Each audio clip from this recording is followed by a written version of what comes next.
A firm has a total sales of rupees 200 lakh, of which 80% is on credit. मतलब credit sales 160 lakh. Credit terms है 2/40 net 120. 2/40 net 120 का मतलब होता है कि 2% डिस्काउंट देंगे इफ पेमेंट इन 40 डेज. अगर कस्टमर 40 दिन में पेमेंट करता है तो 2% का डिस्काउंट देंगे. एंड टोटल क्रेडिट पीरियड हमारा 120 दिन है.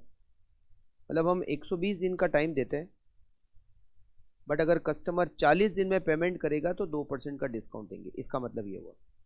Of the total 50% customer avail cash discount. मतलब 50% कस्टमर 40 दिन में पेमेंट कर रहा है. इसका मतलब है बाकी का जो कस्टमर है वो 120 दिन में दे रहा है. 50% 40 डेज में, 50% 120 दिन में. Past experience indicate that bad debts loss 1% of credit sales. Firm spend 240 per annum to administer its credit sales. These are avoidable as a factor is prepared to buy the firm receivable. He will charge 2% commission. He will pay advance against receivable to the firm at an interest rate of 18% after withholding 10% as reserve. What is the effective cost of factoring? Consider year as 360 days. पहले हम first point को solve कर रहे हैं.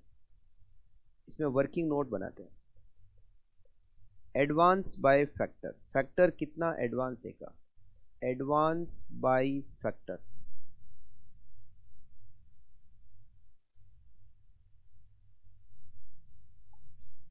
Credit sales, पूरे साल भर की क्रेडिट सेल्स 200 लाख का 80%, 160 लाख इज क्रेडिट सेल्स. इसमें से फैक्टर रिजर्व रखेगा. कितना रिजर्व रखेगा? 10%. मतलब 16 लाख रुपए का तो वो रिजर्व रखेगा. और हमारा कमीशन भी हम माइनस करके ही, मतलब फैक्टर अपना कमीशन माइनस करके एडवांस करेगा. कमीशन होता है उसका 2%. कमीशन क्रेडिट सेल्स पे होगा तो 160 लाख का 2%, 3.2 लाख उसका कमीशन हो जाता है. तो वो एडवांस देगा आपको 160 माइनस 16 माइनस 3.2. वो एडवांस देगा 140.8 लाख. ये एडवांस देगा वो. ठीक है. पहले कैलकुलेट करते हैं net cost of factoring. Factoring की कॉस्ट कितना? फैक्टर चार्ज करेगा कमीशन, और कमीशन कितना होगा? कमीशन होगा जितनी क्रेडिट सेल्स है 160 लाख उसका 2%, 3,20,000 रुपये कमीशन होगा. फिर वो चार्ज करेगा इंटरेस्ट ऑन एडवांस. कितना हो जाएगा? एडवांस देगा 140.80 लाख. उस पर वो इंटरेस्ट चार्ज करेगा. इंटरेस्ट की रेट है उसकी 18%. 18% इंटरेस्ट चार्ज करेगा. अब यहाँ पर है इंटरेस्ट कितने दिन का चार्ज करेगा. तो यहाँ पर हमें एक वर्किंग नोट और बनाना पड़ेगा. कितने दिन का इंटरेस्ट चार्ज करेगा. तो क्रेडिट पीरियड क्या है? ये वर्किंग नोट सेकंड लिख देता हूँ मैं. Credit period. अब कुछ कस्टमर 40 दिन में कर रहे हैं, कुछ 120 दिन में कर रहे हैं. तो 40 दिन में करने वाले आधे कस्टमर हैं और 120 दिन में पेमेंट करने वाले आधे कस्टमर हैं. तो 20 प्लस 60 इक्वल्स टू 80 डेज का क्रेडिट पीरियड हो गया वेटेड एवरेज. तो जो फैक्टर है वो इंटरेस्ट लेगा, 80 डेज का इंटरेस्ट चार्ज करेगा. 140.8 lakh multiply by 18% multiply by 80 divided by 360, 5,63,200 का इंटरेस्ट. टोटल 8,83,200. फैक्टर की वजह से कुछ फायदे भी होंगे, जैसे saving of bad debts. Bad debts की सेविंग होगी कितनी? कितना बैड डेट्स है? बैड डेट्स है अभी हमारा 1%. तो क्रेडिट सेल्स कितनी?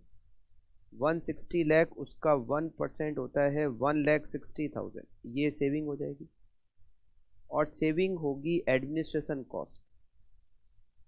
फैक्टर की सर्विस लेने से हमारी एडमिनिस्ट्रेशन कॉस्ट जो अभी कितनी है 2,40,000, इसकी भी सेविंग हो जाएगी। 2,40,000 ये भी फ़ायदा हो गया। तो नेट कॉस्ट कितनी हो गई? Net cost of factoring 4,83,200।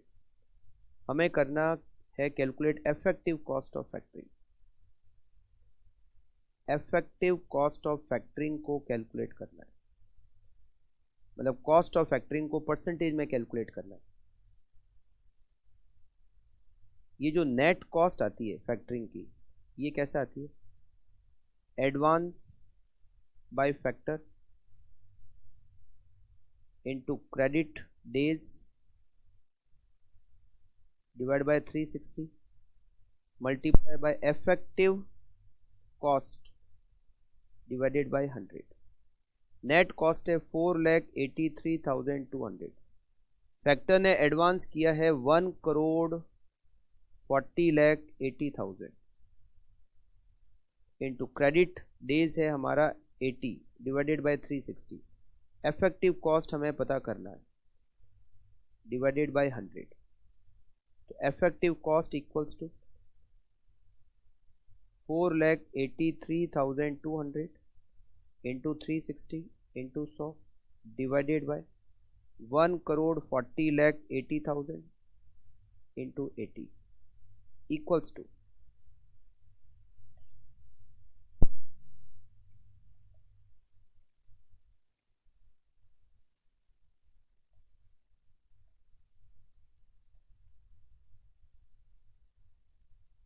15.44%।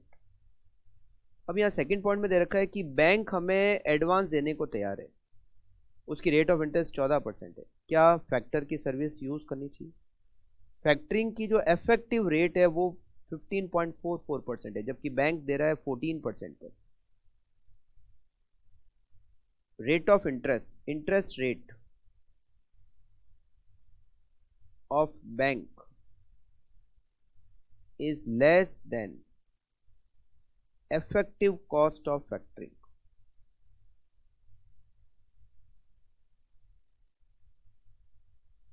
So factoring service should not be availed. हमें फैक्टर की सर्विस का यूज नहीं करना चाहिए।